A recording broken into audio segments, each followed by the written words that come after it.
एक साधु घाट किनारे अपना डेरा डाले हुए था। वह वहीं धुनी रमा कर दिन भर बैठा रहता था और बीच बीच में ऊंची आवाज में चिल्लाता, जो चाहोगे वो पाओगे। उसी रास्ते से गुजरने वाले लोग उसे पागल समझते थे, उसकी बात सुनकर अनसुना कर देते थे और जो सुनते वह उस पर हंसते थे। एक दिन एक बेरोजगार युवक उसे रास्ते से गुजर रहा था। साधु की चिल्लाने की आवाज़ उसके कानों में भी पड़ी, जो चाहोगे सो पाओगे, जो चाहोगे सो पाओगे। ये वाक्य सुनकर वह युवक साधु के पास आया और उससे पूछने लगा, बाबा आप बहुत देर से जो चाहोगे सो पाओगे चिल्ला रहे हो, क्या आप सच में मुझे वो दे सकते हो जो मैं पाना चाहता हूँ?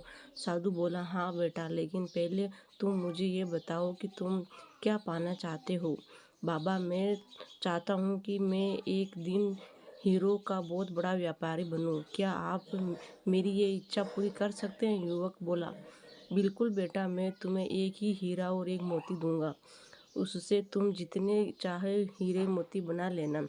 साधु बोला।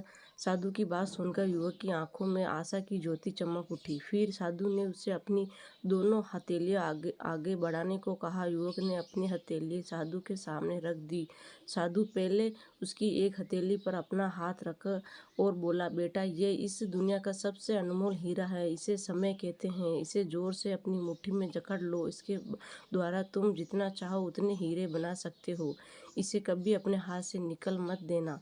फिर साधु ने अपना दूसरा हाथ युवक की दूसरी हथेली पर रखकर कहा, बेटा ये दुनिया का सबसे कीमती मोती है, इसे धैर्य कहते हैं। जब किसी कार्य में समय लगने के बाद भी वांछित परिणाम ना प्राप्त हो तो इसे धैर्य नामक मोती को धारण कर लेना। यदि ये मोती तुम्हारे पास हैं तो तुम दुनिया में जो चाहे वो हासिल कर सकते हो।